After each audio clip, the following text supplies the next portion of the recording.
함께 일어나셔서 우리 통합 찬송가 38장으로 하나님께 찬양 올려드리도록 하겠습니다.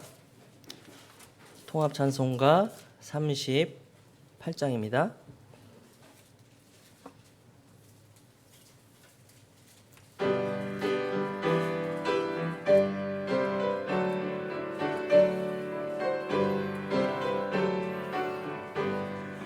주의 영광 빛나니 할렐루야.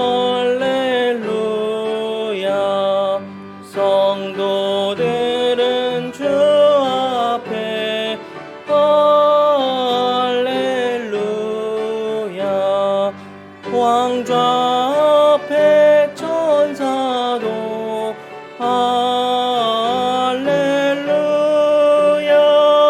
주의 사랑 크셔라 할렐루야. 하늘이여 땅이여 할렐루야. 주의 기사 전하라 할렐루야. 만물들아 영원히 할렐루야. 서로 화답하여라 할렐루야. 주의 은혜 넘치니 할렐루야. 주의 섭리 놀라워 할렐루야. 주의 역사 크셔라 할렐루야. 주의 사랑 한없네 할렐루야. 아멘. 주님께 기도드리겠습니다. 사랑이 많으신 아버지 하나님, 우리 영광의 하나님께 찬양과 영광을 돌려드립니다. 지난 한 주간도 이 악하고 위험이 가득한 이 세상 가운데서 주님이 너무나도 사랑하시는 서울제일침례교회 모든 지체들을 안전하게 인도해 주시고 보호해 주심에 감사를 드립니다. 무엇보다 늘 신실하신 아버지 하나님께서 저희들을 한 몸, 한 교회로 부르심을 잊지 않고 성경과 사도들의 전통에 따라 주의 첫날에 이렇게 다 함께 모여 하나님을 경배하고 찬양하고 말씀을 선포할 수 있게 해주신 우리 아버지 하나님께 감사를 드립니다. 주님, 욥과 다윗의 고백을 드릴 수밖에 없습니다. 사람이 무엇이간데 그를 마음에 두시며 사람이 무엇이간데 그를 중히 여기시나이까. 주님, 저희들은 주님을 알기 이전에 정말 죽을 수밖에 없던 죄인들이었습니다. 그러나 하나밖에 없는 아들 독생자 주 예수 그리스도를 이 땅에 보내시어 십자가 위에서 모든 물과 피를 쏟게 하심으로써 우리를 향하신 아버지 하나님의 사랑을 확증하셨습니다. 이제 저희들은 죄인이 아닙니다. 자녀들입니다. 이제 저희들은 종이 아닙니다. 자녀들입니다. 이제 우리는 사탄의 왕국에서 그의 사랑하는 아들의 왕국으로 저희들을 옮겨주셨습니다. 이제 우리는 특별한 민족이요 선택된 백성이고 왕가의 제사장들로 삼아주셨습니다. 이 모든 것들로 인해 우리 아버지 되신 하나님께 감사와 찬양을 올려드립니다. 우리가 오늘 하나님께 경배드리고 찬양 드릴 때 이것을 철필로 우리 마음에 새기고 믿음으로 반응하며 하나님께 찬양하고 경배드리길 원합니다. 주님께서 우리 마음 한 주 동안 분주하고 정리되지 못하고 여러 가지로 어렵고 피곤하고 낙심했던 마음들 새롭게 세워주시고 기경하여 주셔서 아버지께 경배드리기에 합당한 옥토밭과 같은 마음으로 기경하여 주시고 주장하여 주시옵소서. 혹여나 틈타는 마귀의 모든 방해와 공격으로부터 주님께서 이 회중을 지켜주시고 온전한 심중으로 주 예수 그리스도께만 집중하는 그런 경배의 시간들이 되게 하여 주시옵소서. 아버지, 우리 사랑하는 지체들을 기억하여 주시옵소서. 지치고 낙담한 성도가 이 자리에 있습니까?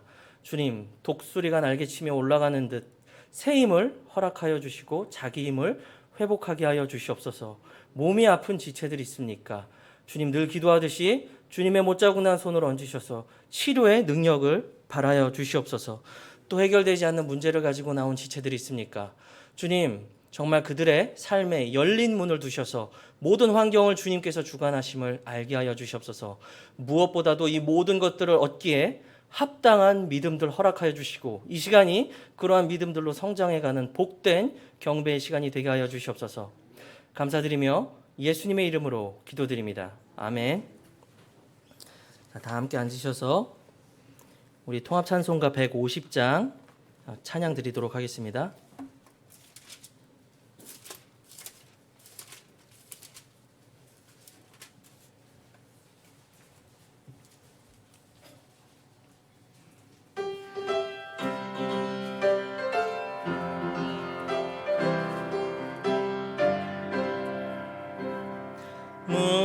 무덤에 머물러 예수 내 구주 새벽 기다렸네 예수 내 주 원수를 다 이기고 무덤에서 살아나셨네 어둠을 이기시고 나와서 성도와 함께 길이 다스리시네 사셨네 예수 다시 사셨네 헛되이 지키네 예수 내 구주 헛되이 봉하네 예수 내 주 원수를 다 이기고 무덤에서 살아나셨네 어둠을 이기시고 나와서 성도와 함께 길이 다스리시네 사셨네 예수 다시 사셨네 거기 못 가두네 예수 내 구주 우리를 살리네 예수 내 주 원수를 다 이기고 무덤에서 살아나셨네 어둠을 이기시고 나와서 성도와 함께 길이 다스리시네 사셨네 예수 다시 사셨네 아멘.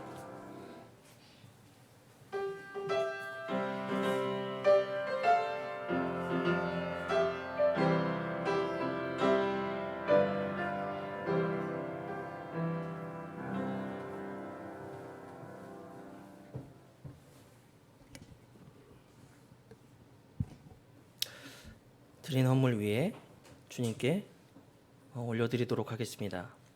살아계신 하나님 아버지 감사를 드립니다. 오늘도 하나님께서 영존하시는 언약 가운데 우리 사랑하는 지체들을 불러주셔서 경배를 드리게 하실 뿐만 아니라 이렇게 한 주간 땀과 수고의 헌물을 가지고 주님 앞에 나오게 해주심에 감사를 드립니다. 우리가 물질을 얻을 수 있는 모든 능력 또한 주님께서 우리에게 허락하신 줄을 믿습니다. 우리의 이 모든 따가운 헌물을 주님 앞에 내어드리오니 주님께서 이 헌물들을 기뻐 사용하여 주시옵시고 이 작은 헌물에 불과하지만 이 헌물들이 아버지 하나님께서 이 작은 지역교회에 맡기신 사명을 이루는데 부족함이 없도록 주님께서 사용하여 주시옵소서. 주님 비록 보리빵 5개, 물고기 2마리에 불과한 그 작은 음식으로도 주님께서는 남자만 5,000명을 먹이시고 12광줄이나 남기셨습니다. 우리 주 예수 그리스도께서는 어제나 오늘이나 영원토록 동일하심을 고백합니다. 우리 앞으로 맡겨진 성경사역, 그리고 복음 전도사역, 그리고 말씀사역, 그리고 기타 갖가지 많은 섬김의 사역들이 있습니다. 그것들을 위해 사명을 감당할 때 주님께서 이 적은 헌물을 사용하셔서 정말 그 많은 사람들을 먹이신 그 동일한 일들을 이 지역교회 사역의 열매로 허락하셔서 정말 하나님께 돌려드릴 많은 기쁨과 찬양의 열매들이 우리 가운데 가득 넘치도록 허락하여 주시옵소서.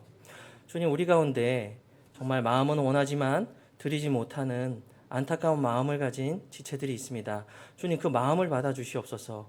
그 환경을 열어주셔서 정말로 국가적으로 경제가 어려운 이때에 정말 어려운 환경을 가진 그 모든 지체들에게 환경의 문을 열어주셔서 주님, 공급하여 주시는 주님의 그 물질과 축복으로 인해 더욱더 기쁨으로 주님 섬기고 그러한 간증을 할 수 있는 우리 모든 지체들 되게 하여 주시옵소서. 특별히 생업에 책임을 다하는 우리 형제 자매님들을 주님의 손에 올려드립니다. 날마다 수고하고 땀 흘림이 단순히 이 땅에서 잘 먹고 누리기 위한 것이 아님을 주님께서 친히 알고 계십니다.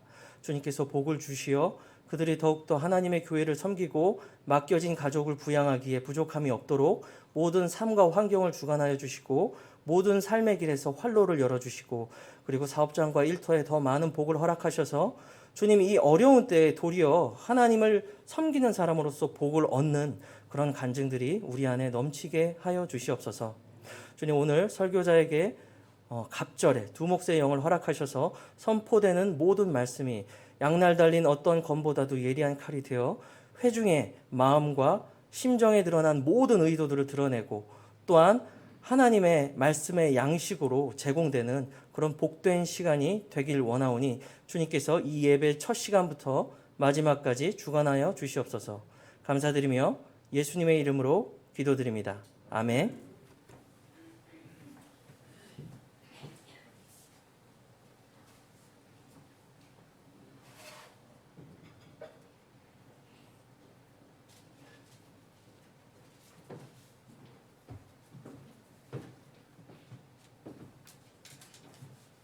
지지난주에 그 큰 일을 무사히 잘 치르고 은혜 가운데 함께 해주신 주님께 감사함으로 찬양 올리도록 하겠습니다. 마라나타 찬송가 20장 찬양 드리겠습니다.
예수님은 하나님의 어린 양, 죄 속하신 희생 제물,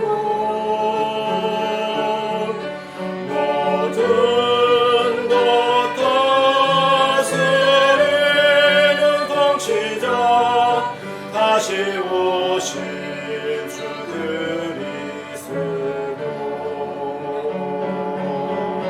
경배받기 합당하신 주께 엎드리네. 찬양 받으실 주님,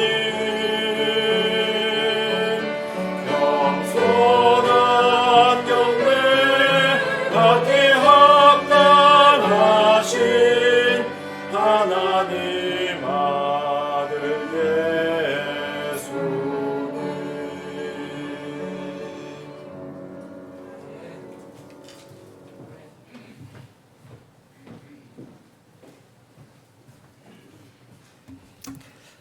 은혜로운 특성 감사드립니다. 오늘 2021년 6월 20일자 교회 소식 함께 보도록 하겠습니다.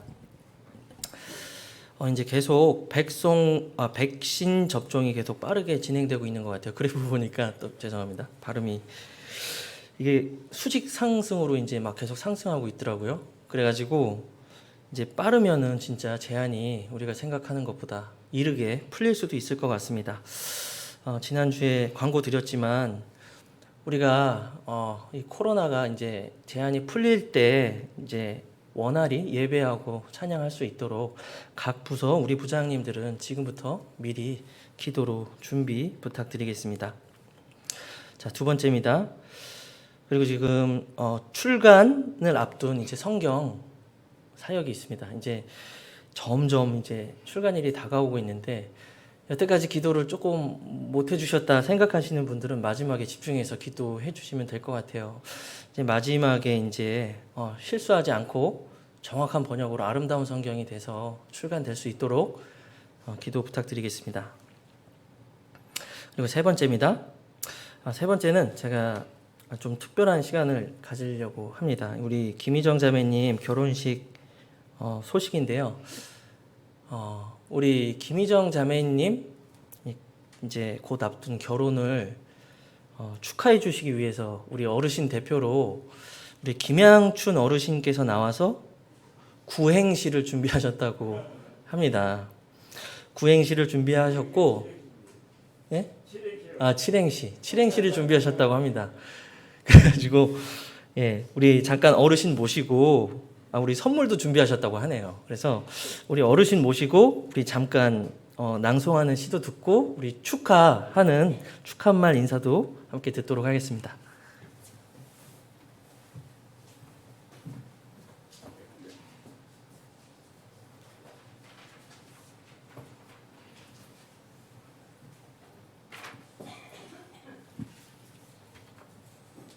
김희정 자매 나오셨나요?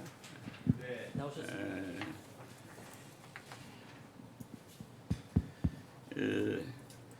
김희정 자매는 그 당산동 교회 시절 갑자기 목사님께서 전도부장을 저한테 맡으라고 해서 제가 즉석에서 이렇게 전도위원으로 할 때 순정해 주신 그런 추억이 있습니다.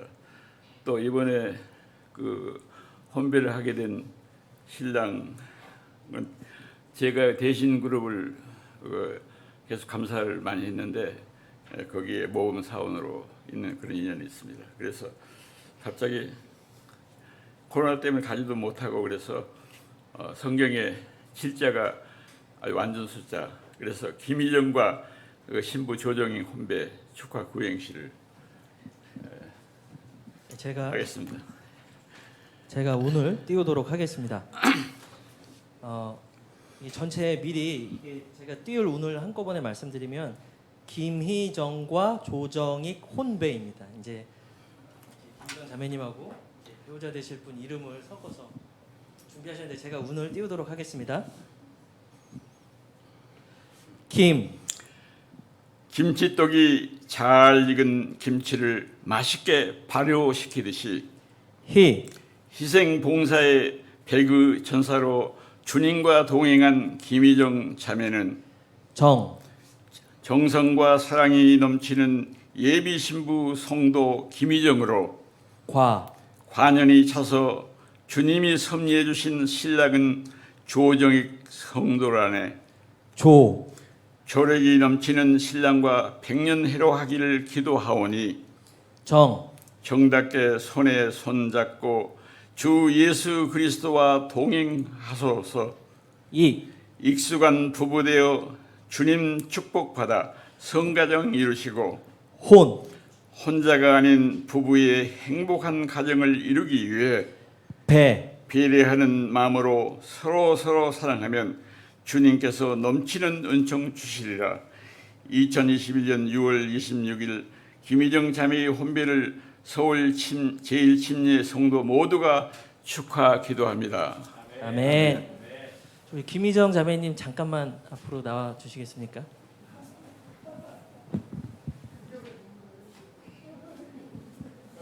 소정의 선물이 준비되어 있습니다.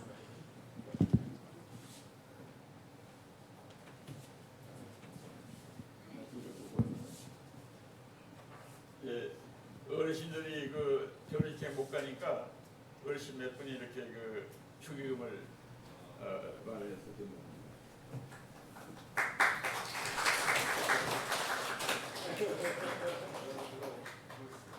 이것은 신랑 그 조정이 신랑이 대신부 모범 사원으로 있는데 제가 그 회사에서 이걸 보내서 대신그룹 50년사 그래서 도움이 되지 않을까 해가지고 이걸 선물.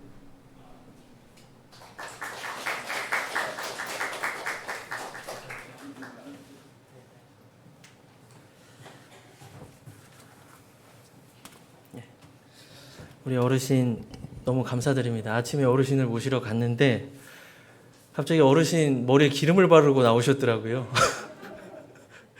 안 나던 향수까지 확 이게 풍겨 나오시면서 이게 뭘 주섬주섬 차려 오셨는데 너무 아침부터 기분이 좋았습니다. 그래서 우리 김희정 자매님 끝까지 결혼 잘 하시도록 기도해 주시고 또 우리 임승환 집사님, 우리 이송숙 자매님 어려움 잘 이기시고 은혜로운 찬양 또 불러주셔서 너무 감사드립니다.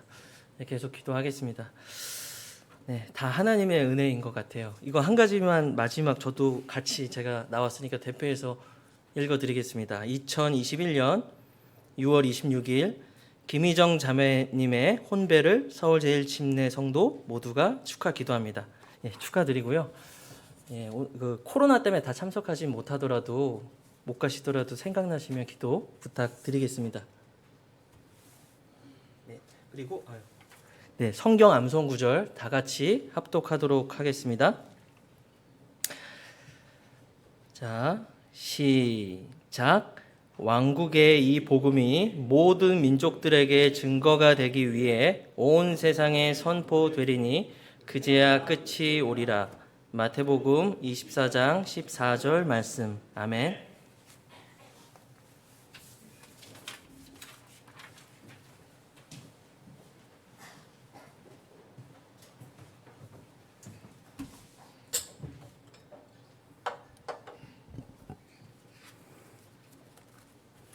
이 년 동안 끌어온 코로나가 여러 가지 우리 삶의 문화를 많이 바꾸는 것 같아요. 다 가서 축하하면 좋겠지만 코로나 때문에 또 제한적인 사람만 참석할 수밖에 없고 그래서 오늘 어르신들이 우리 전체 성도들 대표해서 좋은 시간을 준비해 주셨습니다. 감사하고요.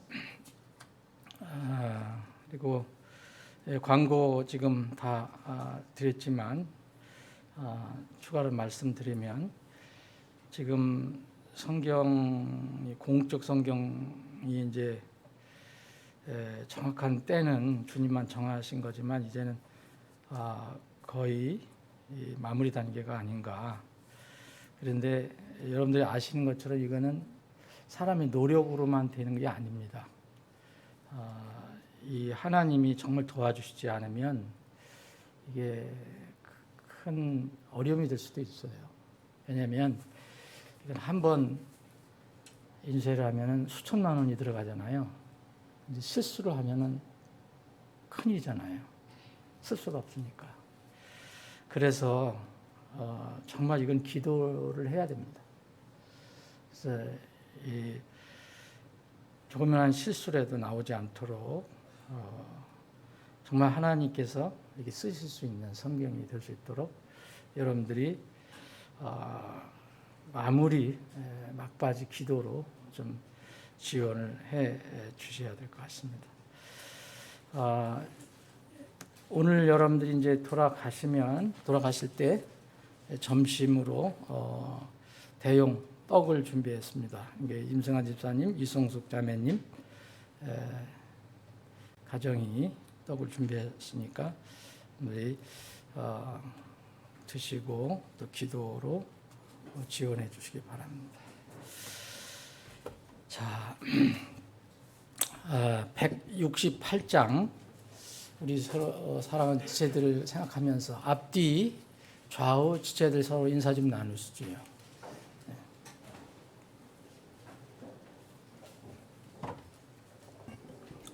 오늘은 전과 다르게 자리가 더 많이 비었네요. 우리 지체들을 생각하면서 168장 1절 3절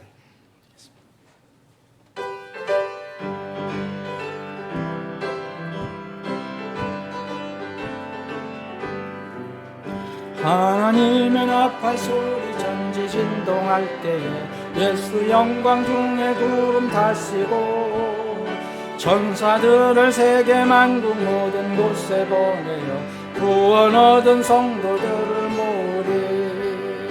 나팔 불 때 나의 이름 나팔 불 때 나의 이름 나팔 불 때 나의 이름 부를 때 잔치 참여하겠네.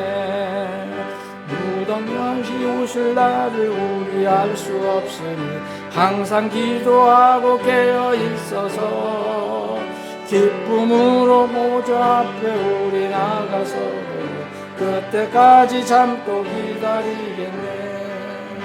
나팔 불 때 나의 이름 나팔 불 때 나의 이름 나팔 불 때 나의 이름 부를 때에 잔치 참여하겠네. 아멘. 이제 광고 드린 대로 서서히 이제 우리가 기지개를 펴고 정상적인 모임 시스템으로 돌아갈 준비를 해야 될 것 같아요. 정부에서도 이제 아마 오늘 오후에 발표를 한다는데 이번에 많이 풀어주고 이제 백신 접종이 30-40% 넘어가면 정상적으로 이렇게 풀어주지 않을까. 지금 좀 이해는 안 되는 거지만 교회에서는 식사하지 마라. 교회에서는 뭐 소모임 갖지 마라. 교회에서는 찬양대에 활동하지 마라. 이렇게 나오거든요. 저한테도 시청에서 계속 옵니다. 근데 왜 그렇게 하는지 잘 이해는 안 돼요. 아니 뭐 적당 다 하고 다 모이잖아요. 근데 교회는 그렇게 하는데 이번에는 풀어주지 않을까 생각이 듭니다. 그래서 여러분들이 벌써 우리는 몸이 뭐는 편한 대로다가 다 익숙해지거든요. 그래서 지금 예배를 이렇게 모르지만은 편하게 드리려고 하는 마음이 있을 수도 있어요. 근데 예배는 하나님께 예배는 온전한 걸 우리가 드려야 되는 엎드린다는 뜻이니까 하나님의 집에서 물론 특별한 경우 못 모일 수도 있죠. 그런데 이런 환경이 되면은 하나님의 집에서 구원받은 사람끼리 함께 구원받은 기쁨과 감격으로 하나님 찬양하고 경배하는 겁니다. 이럴 때가 제한될 때가 옵니다. 코로나 때문에가 아니고 더 어려운 일로 인해서 분명히 성경의 예언대로 우리가 이루어질 것을 믿기 때문에 여러분 그때 되면 나는 어떻게 될 것인가 한번 생각해 보십시오. 지금 이렇게 좋은 환경 속에서도 우리는 쉽게 예배를 포기하는 그런 사람들이 다른 교회도 많아요. 다른 뭐 30%밖에 안 나온대요. 요새는. 이거는 참 믿음에 문제가 있다. 이건 믿음을 오해를 한 거다. 생각하거든요. 하나님은 우리가 하나님을 활용하는 게 아니고요. 하나님이 무엇이라 하시든지 우리가 이해되든 안 되든 우리는 하나님께 엎드리는 사람들입니다. 근데 많은 이른바 기독교인들이 하나님을 활용하고 사용하려고 그래요. 거기에 슬픔이 있는 거고 거기에 불행이 있는 겁니다. 자, 오늘 하나님 말씀은 역대기하 구약성의 역대기하 18장 한영 대역 성경 가지고 계신 분들은 713쪽.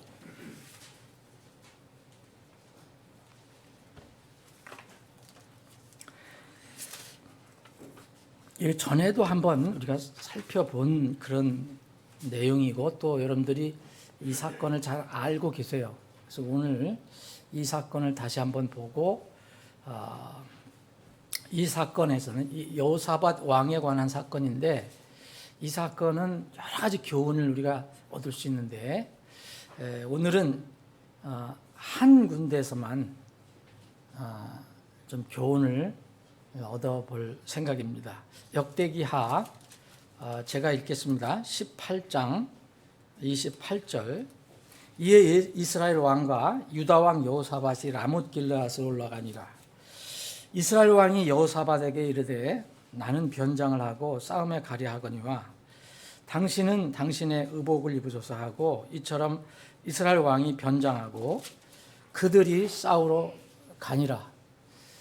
오늘은 제가 읽으면서 잠깐 설명을 드리겠습니다.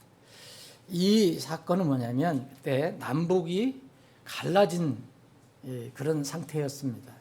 북왕국 이스라엘이 있고 남왕국 유다가 있어요. 근데 하나님께서는 남왕국의 정통성을 부여했죠. 북왕국에는 이제 우상을 들여왔습니다. 그래서 하나님께서는 이 남왕국 그 왕들에게 북왕국하고 연합하는 것을 기뻐하지 않는다고 말씀하셨어요. 예언자들 통해서 하나님 사람 통해서. 근데 이건 뭐냐면 그 선한 왕이라고 때로는 경건했던 그런 왕이었던 여호사밧 남왕국 왕이 이스라엘의 악한 왕 아합과 연합을 하는 장면입니다. 근데 왜 연합했냐면 이 라못 길르앗이라고 지금 시리아에 뺏긴 땅이 있어요. 그때 당시 이 시리아에 뺏긴 땅을 다시 회복하려고 남북이 연합해서 그걸 가서 공격하자. 그래서 그 북왕국의 악한 왕 아합이 남왕국의 선한 왕 여호사밧에게 제안을 한 겁니다. 그랬더니 이제 여호사밧 왕이 여기서 동의한 겁니다. 여기 이제 18장 앞에 부분을 보면 1절 2절에 보면 이 아합 왕이 제물로 뭐 먹는 거 뭐 소 뭐 이런 걸로 해서 속된 말로 여호사밧의 마음을 삽니다. 그건 삶아요. 그렇게 하고 나서 이제 제안을 한 겁니다. 그랬더니 좋습니다. 뭐 당신 백성이 내 백성이고 뭐 그렇게 해서 이제 가는 겁니다. 그런데 이스라엘 왕이 중심으로 해서 이제 시리아하고 싸우기 때문에 남왕국 중심이 아니에요. 북왕국이 이제 이스라엘 시리아하고 싸우는데 이 아합 왕이 변장을 합니다. 변장을 하고 왕복을 입지 않고 변장을 해요. 대신 남쪽에서 올라온 여호사밧 왕은 그대로 왕복을 입게 해요. 그 얘기입니다. 여기 20절에 당신은 당신의 의복을 입으소서 하고 이처럼 이스라엘 왕이 변장하고 그들이 싸우러 가니라. 이제 아시리아 왕이 자기와 함께한 병거의 대장들에게 이미 명령하여 말하기는 이제 왕이 세 왕이 있는 거죠.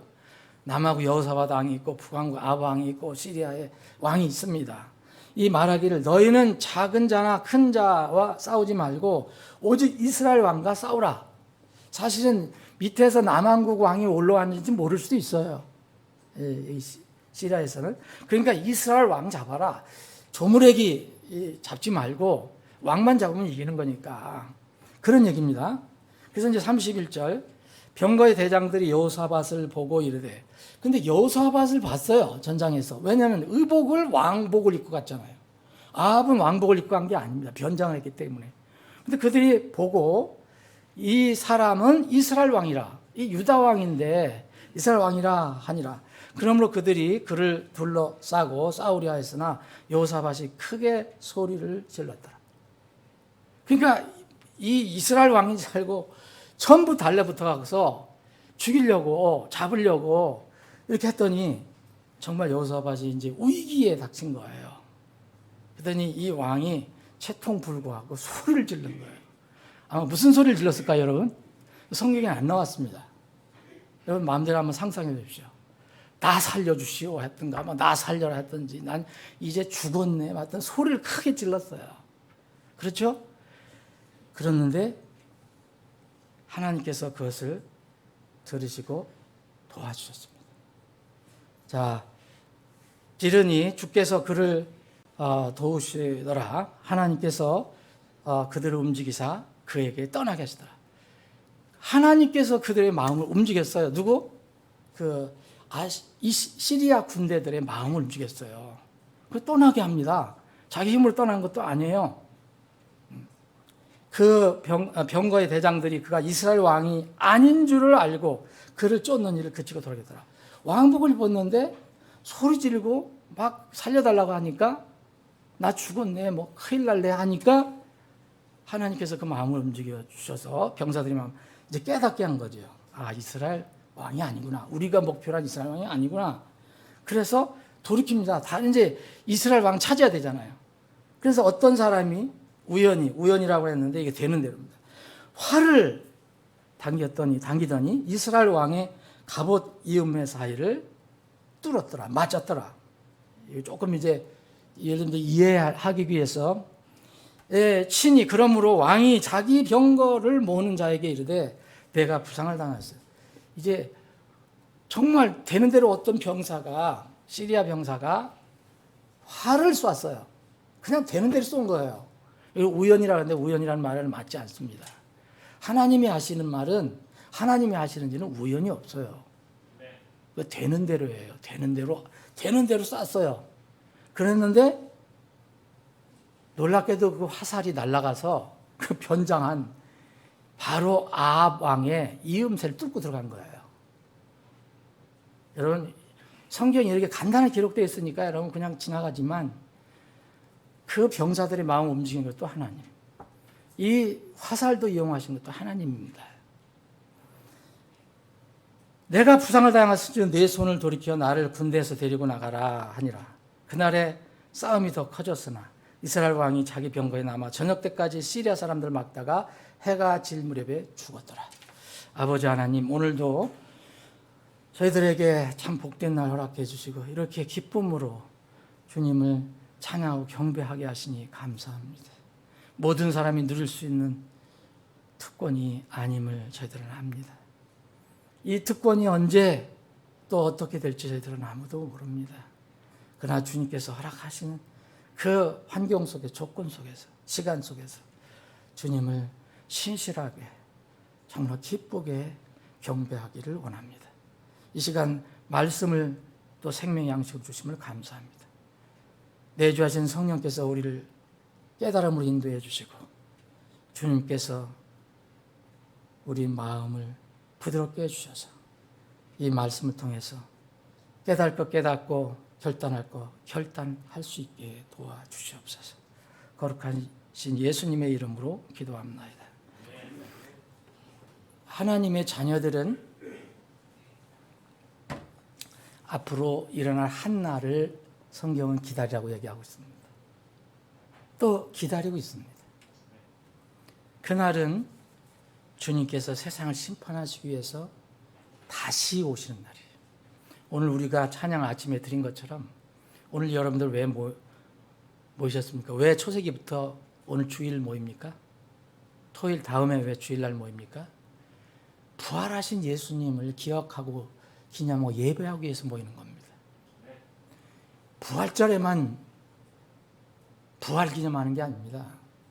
여러분, 주일의 개념을 아는 사람들은 매 주일마다 주님이 나를 위해서 부활하셨지.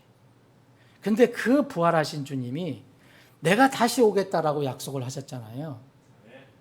그 날, 다시 부활하신 주님이 다시 오시는 날, 세상을 의로 심판하시기 위해서 오시는 날, 우리는 기다리고 있습니다. 그날이 언젠지 모르지만. 사도행전 17장 30절 31절에 보면 하나님께서 이같이 무지하던 때들을 눈 감아 주셨으니 이때는 모든 곳에서 모든 사람에게 회개하라고, 지금은 이제는 모든 곳에서 모든 사람들에게 회개하라고 명령하신다. 이는 그분께서 한 날을 정해서, 한 날입니다. day, a day. 한 날을 정하사 그 날에 자신이 정하신 그 사람 통하여, 누구예요? 하나님께서, 아버지께 정하신 사람이 누굽니까? 부활하신 예수님, 다시 오실 예수님, 다시 오실 주님, 그 정하신 그 사람 통하여 세상을 의로 심판하실 것이기 때문이다. 우리는 그날을 기다립니다. 그래서 주님께서는 이 제자들에게 승천하시기 전에 올리브산에 올라가셔서 이제 내가 이제 승천이 얼마 안 남았는데 그 시간 전에 내가 다시 올 때 세상에서 이런 일이 일어날 것이다. 너희들은 정말 그때를 기다리며 깨어 있어라. 물론 그때 당시에 그 제자들은 다 죽었어요. 예수님이 오시기 전에.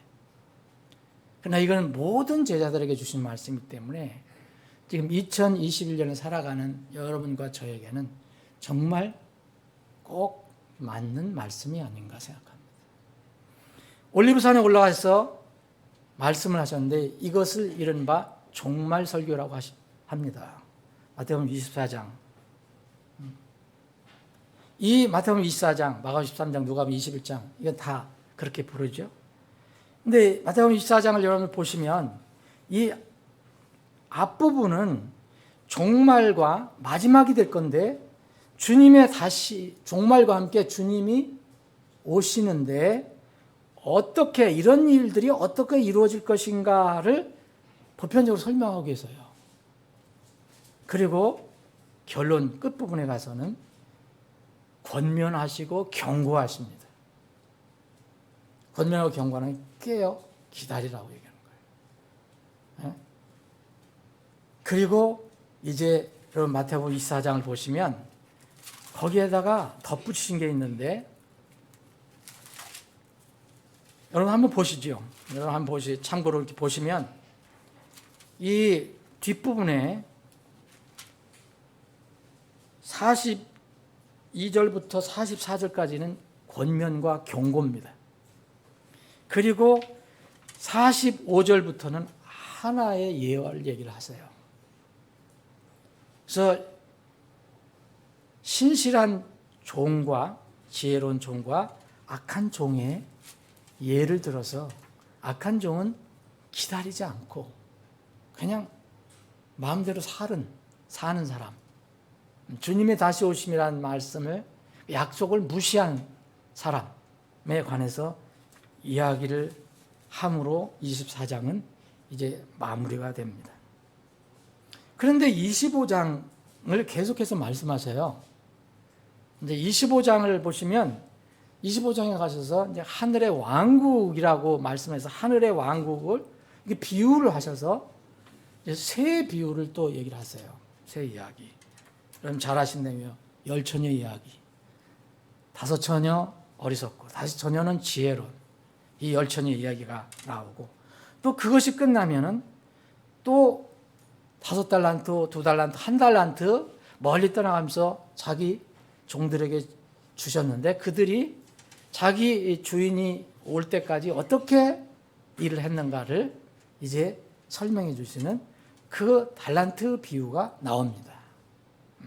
달란트 비유가 나오고 난 뒤에 또 여러분 잘 아시는 민족 심판이 나와요. 이걸 계속해서 주님이 말씀하신 거예요. 염소 심판과 양 심판. 앞으로 민족을 그렇게 나눌 것이다. 그렇게 얘기하십니다.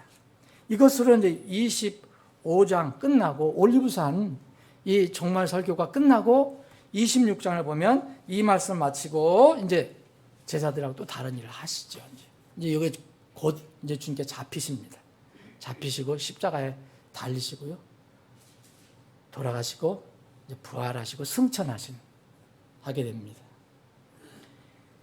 이 지금 이른바 종말장에서 주님께서 24장 끝부분부터 25장 이 세 가지 이야기를 여러분들 잘 살펴보시면 다 어떤 사람의 부류를 얘기해요. 어떤 사람들은 이제 예를 들어서 여기 24장 끝에 지혜로운 종, 그리고 25장에 이제 지혜로운 다섯 처녀, 그리고 달란트 비유에서 5달란트, 2달란트 받아가서 힘써 일했던, 주님이 오실 것을 믿고 신실하게 일했던 사람, 그래서 착하고 신실한 종이라고 불림받은 사람들. 그리고 이것은 이제 이스라엘과 관련되는 거지만 염소와 양의 심판, 염소 민족들과 양의 민족들을 나누시는 일인데, 이것들 모두가 하나님의 왕국에 들어가는 사람, 하나님의 왕국에 들어가지 못하는 사람으로 불을 나눕니다. 전부 그런 내용이에요. 여러분 보세요.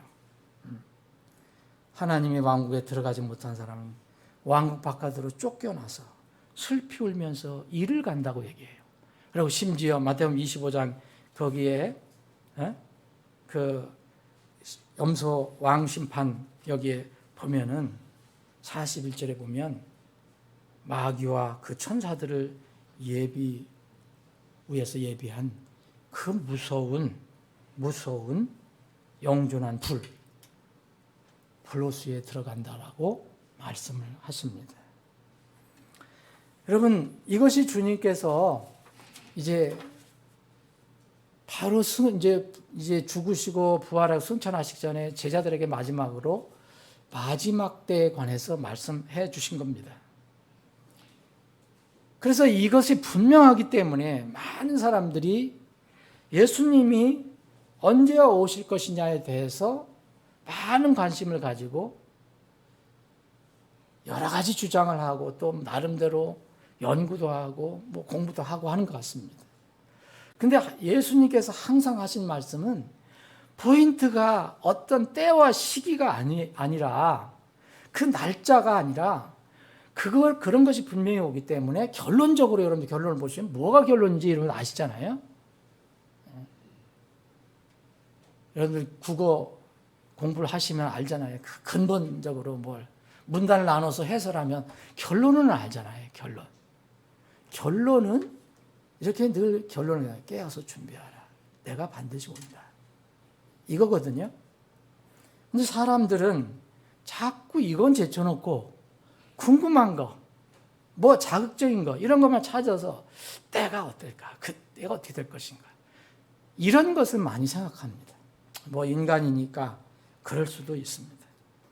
근데 계속해서 여기에 주님께서 말씀하시면서도 뭐라 했어요? 강조하신 게 그러나 그날과 그 시간은 결코 아무도 알지 못하나니. 이사야 36절. 하늘의 천사들도 알지 못하고 오직 내 아버지만 아시느니라. 모른다는 거 아닙니까? 근데 왜 사람들은 자꾸 이것을 날짜를 계산할까요? 그리고 그걸로다가 왜 사람들 미혹하려고 할까요? 이거 여기뿐만 아니라 곳곳에서 주님께서 그렇게 얘기합니다. 여기 열처녀에 관해서 이야기 마무리할 때도 결론은 뭡니까? 그러므로 깨어있으라. 너희가 사람의 아들이 인자가 오는 그날도 그 시각도 알지 못하느니라. 25장 13절. 사도행전 1장 7절에는 주님께서 부활 승천하시면서 제자들에게 그 때나 시기는 너희에게 준 권한이 아니다라고 말씀하셨어요. 아버지께서 자신의 권능하에 두셨으니까 너희는 그것을 알 바가 아니다. 대신 어떻게 알았습니까? 증인이 되는 일을 해라. 이게 우리에게 주신 말씀입니다. 사랑하는 여러분, 여기에 달란트 비유가 나오잖아요. 달란트 심판이 나와요. 5달란트, 2달란트, 1달란트 받은 그 이야기. 그리고 염소와 양의 심판 이야기가 나와요, 여기에. 근데 여러분, 차이점을 발견했습니까? 이거 그 4가지 중에서 24장 뒤에 그리고 25장 앞에 부분 열처녀 비유 그리고 나머지 2개 지금 말씀드린 어떤 차이를 찾으셨습니까? 왜 달란트 심판, 염소와 양의 민족 심판 이야기에서는 이게 빠졌을까요? 그 날과 시각에 대한 말씀을 빼셨습니다. 이유는 뭔지 아시죠? 여러분 5달란트, 2달란트, 1달란트 염소 심판은요 이미 예수님께서 내려오셔서 하는 겁니다.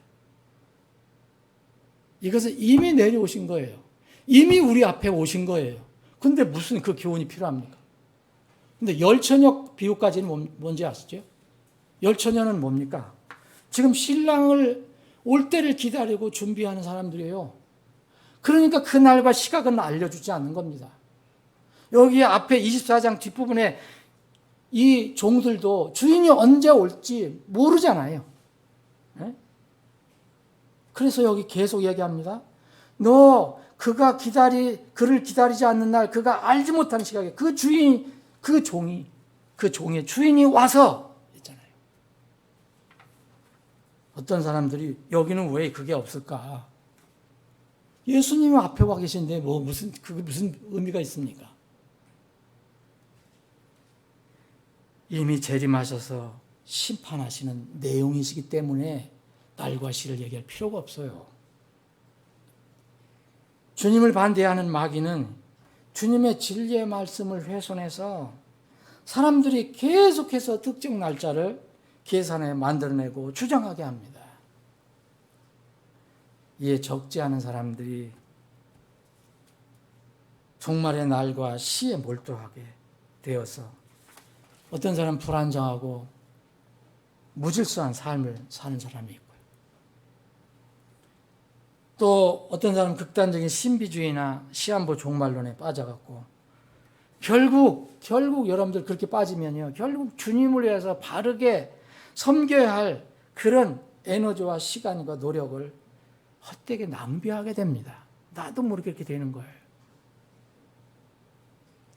오순절주의, 지금 신비주의 이런 게 우리 교계 안에 많이 있는데, 얼마 전에 여러분들 아시는 분은 아시겠지만 나는 그분들의 어떤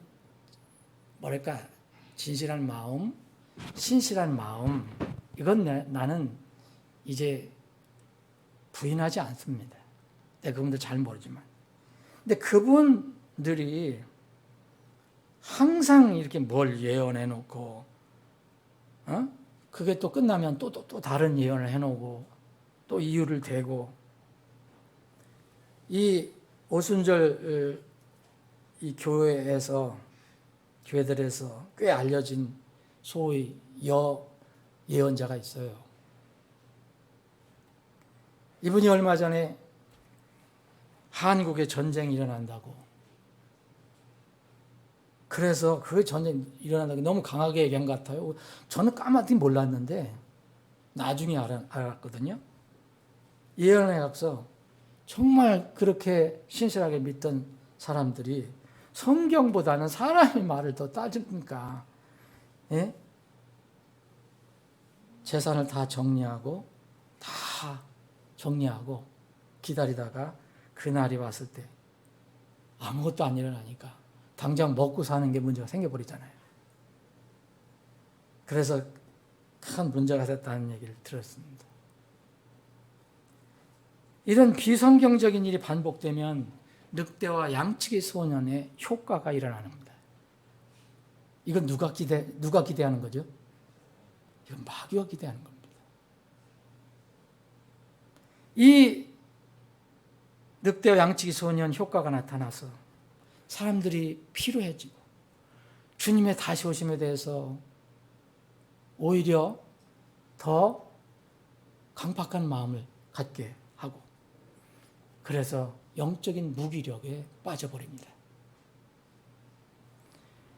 요새 여러분 다 유튜브 보시지만, 저도 이제 방송을 텔레비가 없으니까 일반 방송 안 봅니다. 보지도 않고 못 보는데, 이제 보는 것은 제가 이제 인터넷을 통해서 소식을 듣는 건데, 요새 여러분 영어 쪽에 한번 보세요. 미국 영어로 나오는 종말론이 엄청나게 많습니다. 그런데 그 주장들이 또 참 빨주노트 파남보예요. 아주 다양하고 화려하고. 근데 거기에 참고로 이렇게 보면 그거 보는 사람들이 수십만 명, 수만 명, 수천 명.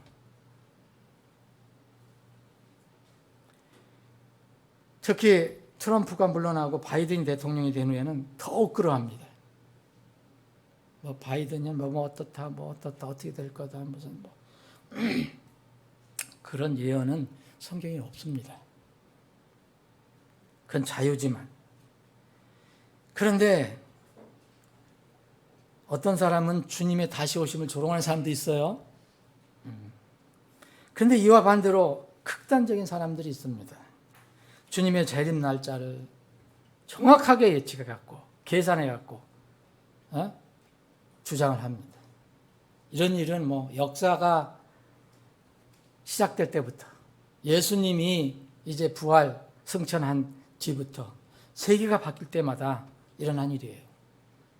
100년 단위로 일어났었고 또 999년 AD 999년에도 일어났고 1000년이 올 때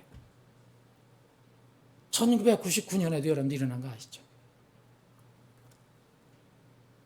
세계가 바뀔 때마다 1000년이 바뀔 때마다 있어온 일이 뭐 새삼스러운 일은 아니에요. 그리고 사람들을 미혹하기 위해서 특히 여호와의 증인 같은 이단 사이비교는 늘 이 날짜를 정해놓고 사람들을 미혹했습니다. 사람들이 두려워해갖고 어떤 사람은 두려워해갖고 무관심한 사람도 있지만 두려워해갖고 또 그걸 믿고 여호와의 증인 된 사람들도 있습니다. 여러분 오늘 제가 여러분들과 나눈 이 본문 말씀은 이것과 많이 상관이 없는 듯하게 보입니다. 근데 저는 오늘 여러분들과 이제 나누고 싶은 말씀은 오늘 본문 역대기야 18장 31절에 그 상황을 좀 서로 공유해보고 싶은 겁니다. 여호사밧 왕이 이런 상황에서 이제 정말 갑자기 위기가 닥쳤어요. 위험이 닥쳤어요. 죽을 순간이 됐어요. 그럴 때 크게 소리를 질렀잖아요. 그리고 나서 자기는 소리 지르는 것밖에 없는데 이제 그 순간을 벗어난 겁니다. 죽을 위기를 벗어난 거예요. 여기 32절, 33절 자기가 이제 이 죽을 위험에서 벗어났잖아요. 그리고 나서 33절, 34절 보면 이 대신 이 북왕국 이스라엘의 왕 아합이 또 죽습니다. 갑자기 죽어요. 자기는 변장해서 안 죽으려고 했는데 죽어요. 여러분 이것을 이제 본 여호사밧 왕은 어땠을까요? 그 마음이 어땠을까요? 가슴을 쓸어내리지 않았을까요? 여러분이라면 어떻게 했습니까? 이야, 죽을 고비를 넘겼다. 하마터면 큰일 날 뻔했다. 그런 마음이 들지 않았겠습니까? 그래서 다시 남쪽 유다로 돌아와서 안전하게 돌아왔어요. 19장을 보면 돌아왔는데 자기가 지은 죄가 있잖아요. 그래서 이 선견자 예후가 나타나고 하나님의 준엄한 책망을 내립니다. 하나님 진노가 당신한테 임한다. 근데 당신이 그래서 선한 일도 하고 하나님을 따르기도 했으니까 이제 어느 정도 유예를 해 줍니다. 그래서 한 번 더 이렇게 여호사밧은 쓰임 받습니다. 근데 여호사밧은 그 죽을 고비에서 이제 살아났어요. 제가 이 말씀을 왜 드리냐면 성경에는 이런 내용들이 종종 나오거든요. 사람이라는 거는 정말 언제 어떻게 될지 아무도 알 수가 없어요. 여러분 그 다윗 왕도 이제 하나님께서 세우셨는데 아직 사울이 버티고 있으니까 날마다 쫓겨다녀야 돼요. 날마다 죽음이 앞에 어른거려요.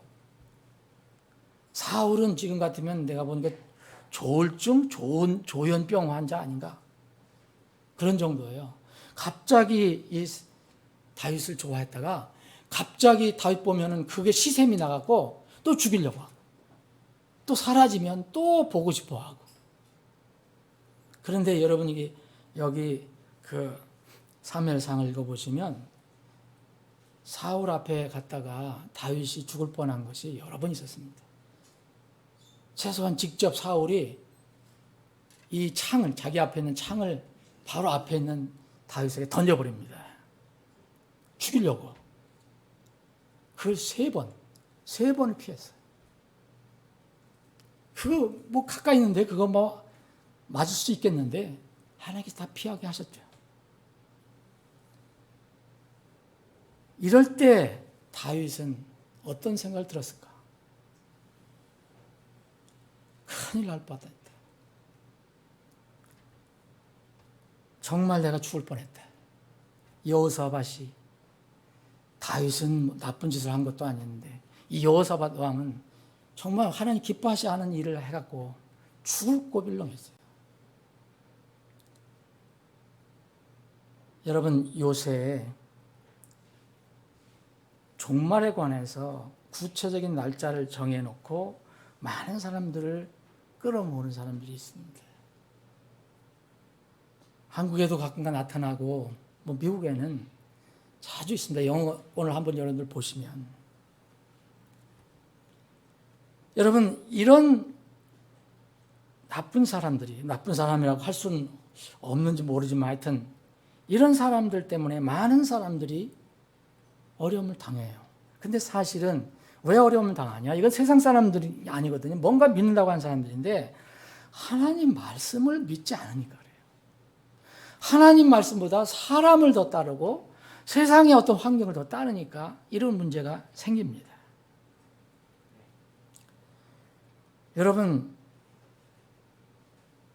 정말 이런 경우가 있어요. 이 여호사밧 같은 경우는 정말 큰일 날 뻔했다. 그렇게 안 됐으니까 얼마나 다행이냐. 그렇죠? 그래서 다시 자기가 고국으로 내려와서 다시 한번 일할 수 있는 기회가 생겼잖아요. 그런데 이런 사건이 나면은 이런 사건과 다르게 또 정말 그날이 그런 일이 안 일어나서 어려워하는 사람이 있어요.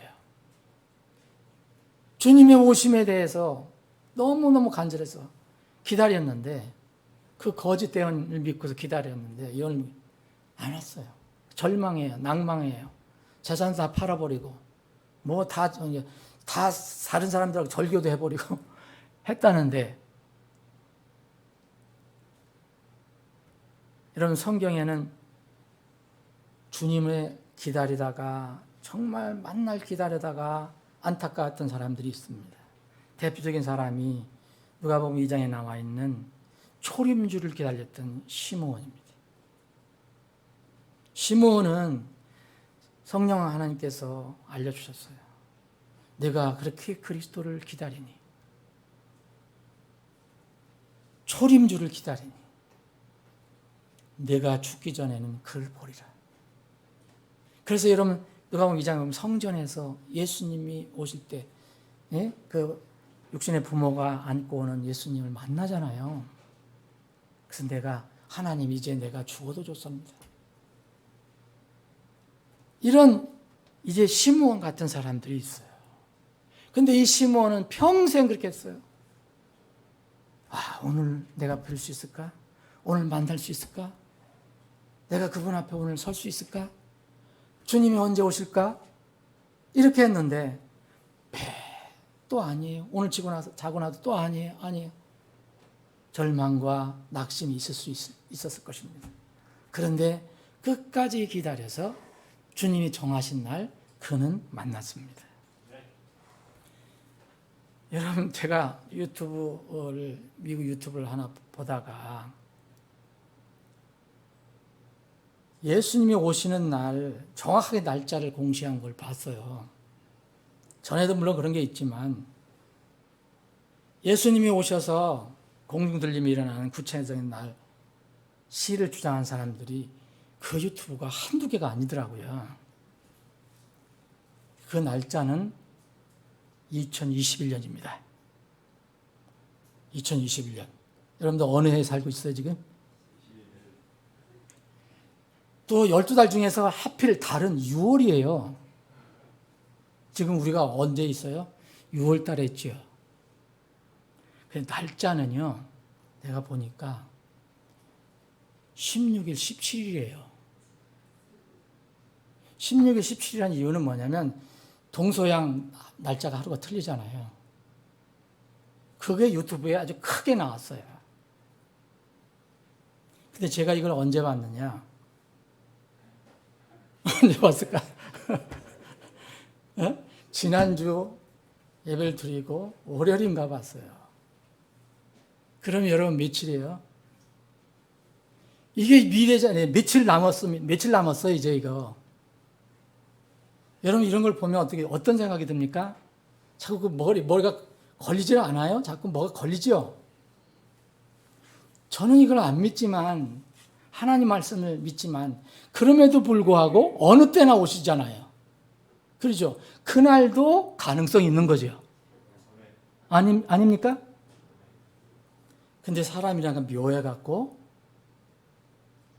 오늘이 며칠이에요? 20일이죠. 지난주가 13일이에요. 그 월요일이 14일이에요. 여러분 생각해 보세요. 내일이 15일이고, 우리가 16일이고, 17일인데, 이게 잘 넘어가나? 여러분이라면 어떻게 생각하십니까? 그런데 다행히 정말 여호사밧처럼 정말 큰일 날 뻔했는데 오늘이 6월 20일이에요. 죽을 뻔했는데 정말 하마터면 큰일 날 뻔했는데 그날 잘 넘어갔어요. 저는 지금도 주님을 기다립니다. 근데 나는 때를 모릅니다. 예정된 날이 오늘 며칠 지났어요. 근데 이 사람들은 5월달 17일, 5월 17일이 뭔가 찾아봤더니 이게 오순절이에요, 오순절. 예? 이 오순절에 주님이 또 오신다. 성령이 오셨으니까. 또 뭘 계획했는지 또 이미 벌써 6월 16, 17일 전에 6월 3일 정한 사람이 있고 6월 10일 정한 사람도 있더라고요. 난 그걸 몰랐죠. 나중에 그런데 여러분 안심하긴 이릅니다. 내가 그날 정말 아직도 남아있나 봤더니 사라졌어요. 6월 16일, 17일에 한 건 사라지고 뭐가 올라왔느냐면 며칠인지 아세요? 20일로 올라왔어요. 20일 오늘이에요. 미국 날짜로 하면 내일까지 해당돼요. 그런데 또 하나를 보니까 6월 25일은 확실하다라고 또 나왔어요. 이건 아마 여러분 찾아보시면 나올 겁니다. 6월 25일. 컨펌 했대, 컨펌. 여러분, 6월 25일 어떻게 하실 겁니까? 그랬더니 또 보니까 7월은 아직 유효하다 이거예요. 6월 넘어가면 7월이 아직 유효하대요. 그리고 또 어떤 거 보면 2021년 유효하다는 거예요. 이런 말은 누구든지 다 할 수 있는 거 아니에요? 어디든 오실 수 있으니까. 사랑하는 여러분, 어떤 사람은 휴 하봤더면 큰일 날 뻔했다. 재림 날짜가 빗나갔으니 정말 천만다행이다. 이런 사람이 있고 어떤 사람은 거짓 예언이었나? 왜 안 일어났지? 무언가 허전하고 힘이 빠진다 하는 사람들. 이런 사람들이 있습니다. 아니면 이것도 저것도 아닌 무관심하고 무감각한 사람들이 있습니다. 사랑하는 여러분, 여러분들은 이 세 부류 중에 어디에 들어갑니까?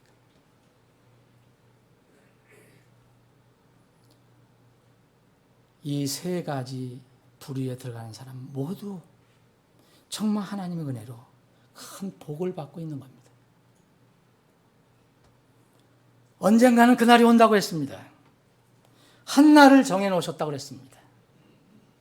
하나님의 공의의 무서운 심판이 시작되지 않았기 때문에 아직은 2021년 6월 20일 우리가 살고 있는 이 순간에 아직 하나님의 그 무서운 공의의 심판이 시작되지 않았기에 어떤 부류에 속해 있든지 우리 모두는 복을 받은 사람들입니다.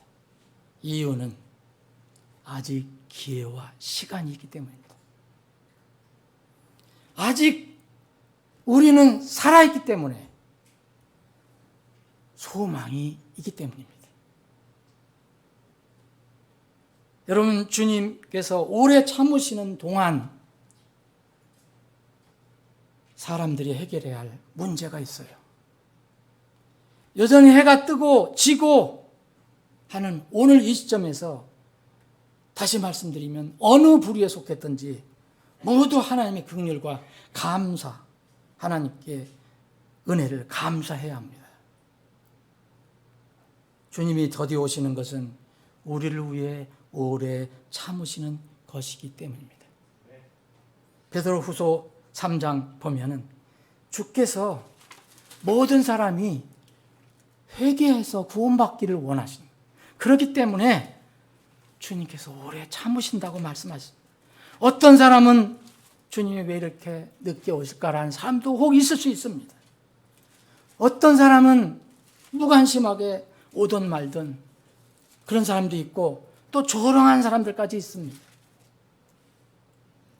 어떤 사람은 이런 날짜를 생각하면서 아유 큰일 날 뻔했다. 그거 신경 안 쓰려고 했더니 굉장히 신경 쓰이네. 그랬던 사람도 있고. 그런데 모든 사람들이 하나님으로부터 은혜를 받고 살아가고 있는 겁니다. 베드로후서 3장 9절 보면 주께서는 자신의 약속에 대해 어떤 사람들이 더디다고 생각하는 것 같이 더디지 아니하시며 오직 우리를 향하여 오래 참으사 아무도 멸망하지 않고 모두 회개에 이르기를 원하십니다. 그런데 주님은 그러나 주의 날이 밤에 도둑같이 이르리니 이러한 때 정말 우리는 최소한 두 가지 문제를 해결해야 합니다. 이게 종말론의 교훈입니다. 주님이 심판을 오실 때 모두 회개해서 멸망당하지 않도록 하는 겁니다. 쉬운 말로 하면은 다 구원을 받아야 합니다. 물론 성경은 마지막 때 모든 사람이 구원받지 않습니다. 슬픈 이야기지만 그러나 하나님은 기다리신다고 했습니다. 그래서 우리에게 복음 전도를 하라고 말씀하십니다. 그런 사람들이 있기 때문에 너희들이 일을 하라고 얘기합니다. 누구든지 정말 구원을 받아야 합니다. 여러분들 구원을 정말 다시 확인하시고 그 구원이 얼마나 감사한 것인가, 얼마나 은혜인가 생각해 보시기 바랍니다. 이 구원 문제를 해결하는 것이 주님께서 오래 참으시는 동안 사람들이 해결해야 할 가장 기본적인 문제입니다. 동시에 구원받은 자녀들이 어떤 문제를 해결하기를 주님께서는 원하십니다. 성도들이 주님 재림 전에 해결해야 할 문제는 무엇입니까?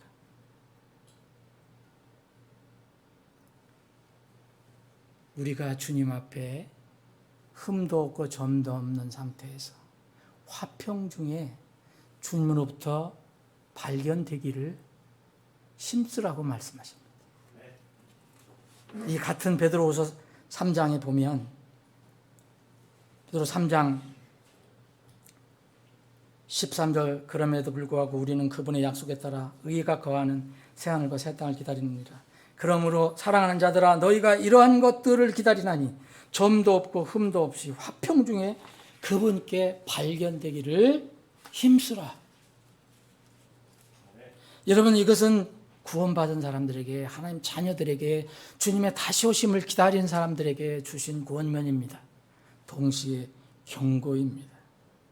이 말씀은 여러분 화평 중에 내가 주님께 발견되는 것이지 내가 주님을 찾는 것이 아닙니다. 그때는 내가 마음대로 정할 수가 없습니다. 주님이 정하시고 주님이 나를 끌어올리실 것입니다. 나는 그때 피동적인 존재가 되는 겁니다. 내가 하고 싶어서 되는 게 아닙니다. 주님에 의해서 모든 일이 이루어집니다. 그때 내가 주님의 눈에 어떠한 존재로, 어떠한 모습으로 드러나냐가 우리가 남은 삶의 문제입니다. 이미 왕국을 우리는 소유했습니다. 법적으로 소유했습니다. 신부적으로는 우리는 하나님의 자녀들입니다. 이런 성도들은 주님께서 보호 인도하신다고 말씀하십니다. 세상에서 사는 먹고 살고 또 세상에 일어나는 일에 대해서 두려워하지 마라. 오히려 하늘에 너희 보물을 쌓으며 그날을 기다리며 준비하는 삶이 되라. 이것이 계속해서 주님께서 가르쳐 주시는 말씀입니다. 말씀을 정리하겠습니다. 나는 주님께서 오래 참고 기다리시는 동안 두 가지 중요한 문제를 해결했는가? 한번 스스로 생각해 보십시오. 자문해 보십시오. 여러분들이 지금 이 상태에서, 오늘 이 상태에서 주님의 오신 날짜가 지나서 정말 아이고 큰일 날 뻔했다. 그렇게 안 됐으니 다행이다라고 하는 사람이 들어가든지, 아니면은 왜 주님이 아직도 안 오셨나? 언제 오신다는 말씀? 이런 사람이 들어가든지, 아니면 전혀 무관심하고 또는 지나치게 또 주님의 오심을 조롱하는 사람이 들어가든지, 모두 지금 우리는 하나님께서 오래 참고 기다리신, 사랑으로 기다리셨어요. 우리에게 은혜를 베풀어 주신다는 것을 정말 잊지 말고 먼저 우리의 구원 문제를 해결해야 합니다. 구원받은 사람은 내가 주님을 만나게 되는데 도둑같이 그날 그 밤이 임할 건데 내가 어떻게 주님 앞에 설 것인가? 이것을 정말 깊이 생각하는 그런 시간이 되기를 바랍니다. 아직 믿지 않는 자는 구원받아야 하고, 이미 구원받은 성도는 깨어서 한밤중에 도둑같이 오실 주님을 맞을 준비를 하는 삶. 여러분 준비하지 않으면 여호사밧 왕처럼 이제 선한 왕이었지만, 구원받은 여호사밧 왕이었지만 하마터면 큰일 날 뻔했다. 이런 말이 실제로 우리 앞에 큰일 날 일로, 큰일 날 날로 우리 앞에 다가올 때가 있습니다. 부디 주님 앞에 정말 아름다운 모습으로 드러나는 여러분들이 되시길 주님의 이름으로 축원합니다. 기도합니다.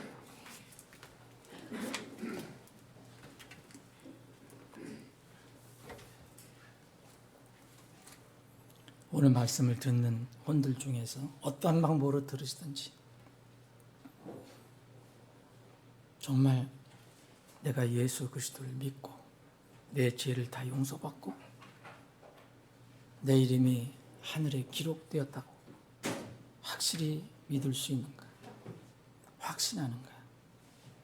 이런 확신이 없는 사람은 이 근본적인 문제를 해결해야 합니다. 주님께서 오실 날이 가깝다고 합니다. 그날이 밤에 도둑같이 앞에 임할 수 있습니다. 그 문제를 꼭 해결하시기 바랍니다. 구원받은 하나님의 자녀들은 이 마지막 어지러운 때에 무엇을 어떻게 살아가야 합니까? 구원받은 성도는 천년이 하루처럼 살아야 하고 또 하루가 천년처럼 살아야 합니다. 신앙과 삶은 결코 분리해서는 안 됩니다. 신앙과 삶을 분리하면 여호사밧 왕과 같은 그런 소리 지르는 날이 다가올 수도 있습니다. 이제부터는 여러분들 신앙과 삶을 분리하지 마시고 삶이 내 신앙이고 신앙이 내 삶이 되는 그런 하나님의 자녀들이 되기를 축원합니다. 아버지 하나님, 말씀을 주심을 감사합니다. 주님의 오실 때가 가깝으니 오히려 사단은 또 역으로 많은 사람들을 미혹해서 어려움에 빠뜨립니다. 그러나 저희들은 어떤 상황에서도 하나님 말씀을 굳게 붙들고 매일 천년을 사는 것처럼 살고 또 천년이 하루처럼 매일매일 신실하게 주님을 바라며 섬기며 사는 성도들이 되게 해 주시옵소서. 거룩하신 예수님의 이름으로 기도합니다.